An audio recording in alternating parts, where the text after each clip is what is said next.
Friday night, March 13th, 2026. President Trump himself makes the announcement. The United States has just bombed Kharg Island. According to the Washington Post, he described it as targeting the core of Iran's oil economy, in an attack Tehran had already warned would escalate this entire war. For months, Iran had been betting Washington would never actually pull that trigger. This is the island that handles nearly all of the country's oil exports. Hitting it isn't just a military strike, it's an economic one, aimed at the single artery keeping Iran's entire war economy alive. Stay with me, because what actually happened on Kharg Island that night, and in the months of threats and walkbacks both before and after it, is a much stranger story than the headline "Erased" suggests. Let's start with why this one island matters more than almost any other target in this entire war.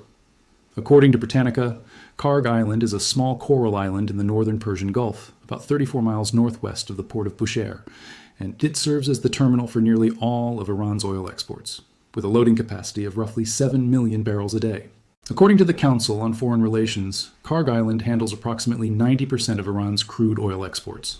90%, not a meaningful chunk, nearly the entire thing, funneled through one small island in the Gulf. According to Wikipedia's documentation of this specific attack, the island hosts 3 main energy infrastructure sites, including the Falat Iran Oil Company, which produces 500,000 barrels of crude a day on its own, and the Kharg Petrochemical Company.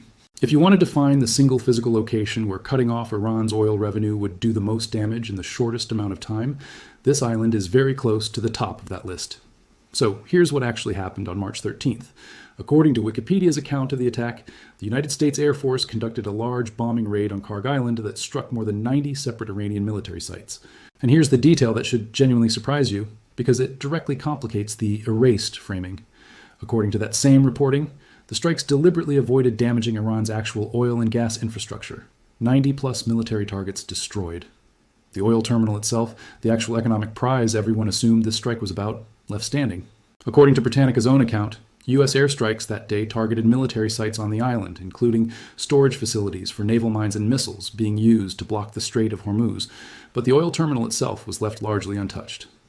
Let's sit with that contrast for a second, because it tells you something important about how this war has actually been fought versus how it's been described from podiums and Truth Social posts. Trump's own public framing of the strike, according to the Washington Post's coverage that same night, was that this was an attack striking the core of Iran's oil economy.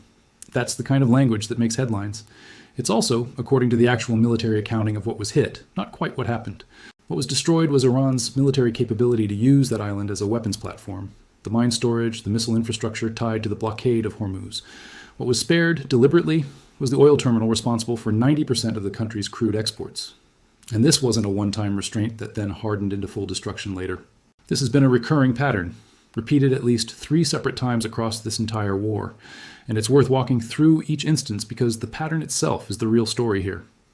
Back on March 30th, according to reporting from that period, Trump openly suggested the possibility of seizing Iran's Kharg Island oil terminal outright, despite early indications of progress in emerging ceasefire negotiations at the time.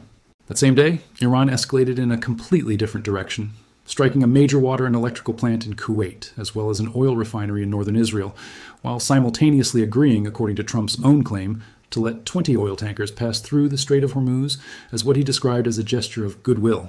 So even while Trump was floating the idea of physically seizing Kharg's oil infrastructure, actual diplomatic movement was happening on tanker traffic in the opposite direction, in the same 24-hour news cycle.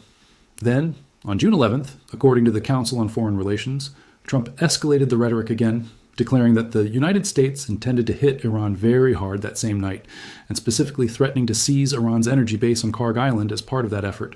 And according to that same Council on Foreign Relations reporting, which is literally titled around this exact reversal, Trump walked back that specific threat to strike the critical Iranian oil hub. Threatened, then walked back. For the second time in this war, the actual oil terminal at Kharg Island survived a direct, named public presidential threat against it. And then it happened a third time. According to Al Jazeera, on July 8th, after declaring that an interim ceasefire with Iran was over and warning that the U.S. was preparing more strikes, Trump once again turned his focus directly to Kharg Island, speaking on the sidelines of the NATO summit in Turkey after the U.S. had already carried out strikes on Iranian targets in response to attacks on 3 commercial tankers in the Strait of Hormuz. Trump told reporters directly, "I give them a little warning. We're going to hit them hard tonight." 3 separate times now, March, June, and July, Trump has publicly threatened Kharg Island's oil infrastructure by name. And each time, the actual military response that followed has looked different from the specific threat that preceded it. Let's bring this up to the most recent development because it shows exactly how this pattern is still playing out even now. According to NPR's coverage from mid-July, during what was then the 6th consecutive day of U.S. and Iranian strikes trading back and forth, CENTCOM said it had struck and disabled an unladen oil tanker transiting international waters, specifically toward Kharg Island. The vessel, a Curacao-flagged commercial ship named the Belma, had, according to CENTCOM's own statement, ignored multiple warnings as it attempted to violate the American blockade. This wasn't some anonymous vessel either. According to separate reporting on that same incident, the Belma had already transported some 38 million barrels of Iranian crude before it was finally disabled in daylight. Notice what actually got hit there. Not Kharg Island's oil terminal itself. A tanker, on its way toward Kharg Island, disabled before it could ever reach the port. That's a blockade enforcement action, aimed at choking off traffic to and from the terminal, rather than a strike on the terminal's own physical infrastructure. It's a meaningfully different kind of pressure than actually bombing the loading facilities themselves, even though both actions are aimed at the exact same underlying goal, cutting off Iran's oil revenue. So why has the actual oil terminal survived 3 separate direct presidential threats and one massive military-only strike specifically designed to avoid it? The economic math behind that restraint is worth understanding because it's not really a mystery once you look at the numbers. Kharg Island's loading capacity, according to Britannica, sits around 7 million barrels a day. That's not just Iran's problem if it goes offline. Global oil markets price and supply risk from exactly this kind of single point of failure, and a facility handling 90% of one country's crude exports going fully offline, even temporarily, would send shockwaves through energy prices well beyond the borders of Iran itself. Every other economic pressure point hit in this war. The naval blockade, the strikes on missile and drone infrastructure, even the disabling of individual tankers like the Belma, creates friction and cost, without necessarily triggering the kind of acute, immediate global oil price spike that directly bombing Kharg's loading terminal almost certainly would. And that risk isn't abstract or hypothetical at this point in the war.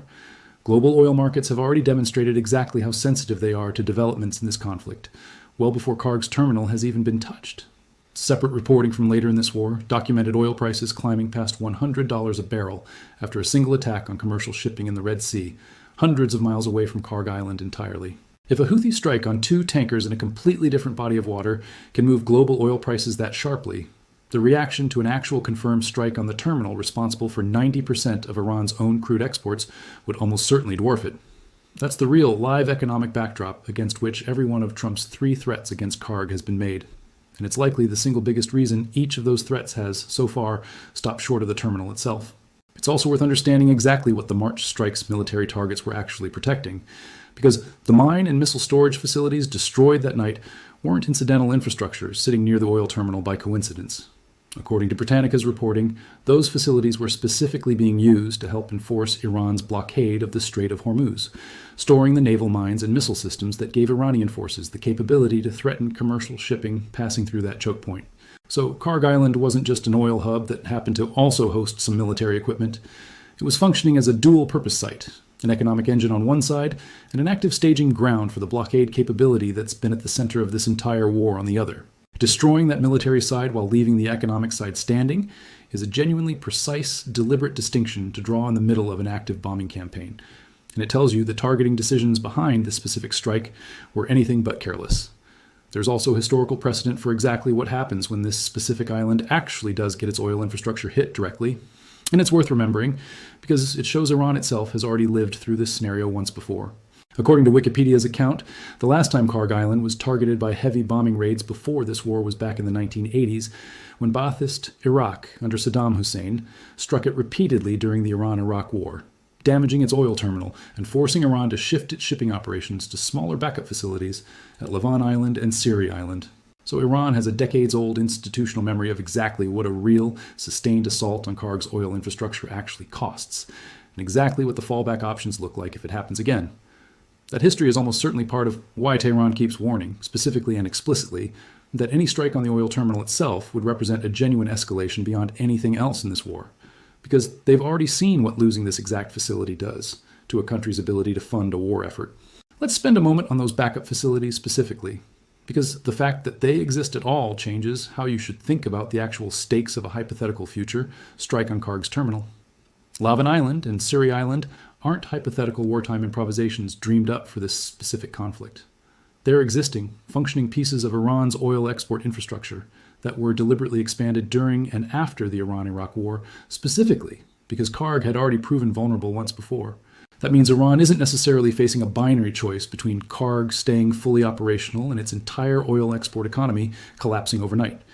It's facing a choice between operating at close to full capacity through its primary terminal or shifting a meaningful share of that 7 million barrel a day capacity through facilities that, by design, can't match Kharg's scale or efficiency. That's still a devastating economic hit if it ever happens. It's just not necessarily the complete immediate collapse that a phrase like "erased" implies on its own. And it's worth drawing a direct contrast here with a separate strike that happened just 5 days before the Kharg Island raid. Because it shows this wasn't a war where domestic fuel infrastructure was universally off limits, only the export terminal specifically. According to Reuters photography from March 8th, smoke rose over Shahran fuel storage tanks inside Tehran itself after a reported strike on that facility. Shahran is a domestic fuel depot serving the capital's own population, not an export terminal, generating foreign revenue. So in the same general window as the Kharg Island strike, Iran's own capital had its domestic fuel storage hit directly, while the country's primary oil export terminal, responsible for that 90% figure, was specifically spared. That's a meaningful distinction. It suggests American and Israeli planners drew a real, deliberate line between disrupting Iran's ability to fuel its own population and military inside the country, which Tehran's own Shahran strike shows they were willing to do, and disrupting the revenue stream that funds the war from outside the country's borders, which Kharg Island's undamaged terminal shows they were far more reluctant to touch. There's also a detail buried in the timeline of Trump's own threats that deserves more attention, because it changes how seriously you should take the specific word "seize" every time it gets used about Kharg Island. According to reporting from around the same period as Trump's March 30th comments about potentially seizing the terminal, roughly 2,500 U, Marines were already deployed in the region at that point, with a similar number en route. Seizing an island isn't something you accomplish with airstrikes alone. It requires exactly the kind of amphibious assault capability that Marine expeditionary units and assault ships like the USS Tripoli are built to provide, the same forces that were converging on this theater as part of the broader troop buildup this war has seen at multiple points. So when Trump uses the word "seize" specifically, rather than strike or destroy when about Kharg Island, that's not necessarily just dramatic word choice. It's a word that describes a categorically different kind of operation, a physical ground force occupation of the island itself, and one that the Marine assets already positioned in the region during this same stretch of the war would be among the most logical forces to actually carry it out if that threat were ever converted into a real operational order. Now, let's talk about the title of this video directly, because Erased Kharg Island is doing a lot of work that the actual reporting doesn't fully support. What genuinely got erased, in the most literal sense, was the military infrastructure Iran had built on that island specifically to help enforce its blockade of the Strait of Hormuz. The mine storage, the missile sites, more than 90 separate targets destroyed in a single night, according to Wikipedia's tally. That's a real, confirmed, significant strike. What has not been erased, despite 3 separate presidential threats naming it directly, is the actual oil terminal itself, the loading facilities, the Falat Iran Oil Company's production capacity, the Kharg Petrochemical Company. Those remain standing, according to every piece of reporting available on this specific island through mid-July. So if Iran genuinely believed at some point in this war that they had broken Trump's resolve into avoiding the one strike that would actually hurt the most, the strike on their actual oil revenue, the evidence from March through July suggests that calculation held up remarkably well for months. Every time the threat against Kharg's oil terminal specifically got raised publicly, it either got walked back, as the Council on Foreign Relations documented in June, or it translated into action against something adjacent to the terminal rather than the terminal itself, like the March strike on military infrastructure or the July interception of the Belma tanker. That's not the pattern of a country whose main economic artery just got severed. That's the pattern of a country that's had its military infrastructure around that artery repeatedly and severely damaged, while the artery itself has, so far, survived every single direct threat made against it. There's a domestic Iranian angle to this restraint that's easy to overlook if you only focus on the American side of the calculation. Iran's own government has spent this entire war managing a population already under significant economic strain, from sanctions predating this conflict by years. Oil revenue flowing through Kharg Island is a huge part of what keeps that domestic economy functioning at all, war or no war. It pays for imports, props up the currency, and funds the exact government apparatus running this war effort in the first place. Every month that terminal keeps operating despite direct threats against it is a month Tehran's leadership doesn't have to explain a sudden, catastrophic collapse in state revenue to its own population. On top of everything else this war has already inflicted domestically. That's not a minor factor in why Iran has kept betting, correctly so far, that the terminal itself would survive. It's the flip side of the exact same economic logic that's kept Washington from pulling that trigger. The stakes of Kharg Island actually going offline cut in both directions, for both governments simultaneously. Let's talk about what would actually have to change for that pattern to break, because that's the real tension sitting underneath this entire story going forward. Every one of the previous strikes and threats against Kharg Island has come as a response to a specific Iranian provocation: the initial closure of the Strait of Hormuz, attacks on commercial tankers, the collapse of ceasefire negotiations. If Iran's blockade of Hormuz continues, or if attacks on shipping keep escalating the way they did heading into early July, the economic logic that's kept Kharg's oil terminal standing this long could eventually get overridden by the logic of needing to demonstrate that threats against it aren't empty. 3 walked back or redirected threats in a row is not the same thing as an infinite supply of patience. At some point, either Iran recalibrates its own actions around the Strait of Hormuz, or the 4th threat against Kharg Island stops looking like the first 3. Now, let's also talk about how this specific pattern of threat then restraint compares to the rest of this war's targeting decisions, because Kharg Island isn't the only place where rhetoric and action have diverged. Trump's own comments about Iran's nuclear-linked Pickaxe Mountain facility have followed a broadly similar shape. Repeated public threats, without, as of the most recent reporting, a confirmed strike specifically on that facility either. And the same is true of the standing threat to hit a bridge or power plant next to or inside Tehran itself, a threat that's been made publicly but, according to the most recent reporting available, hadn't yet translated into a strike on the capital specifically. Kharg Island fits into a broader pattern this war keeps demonstrating.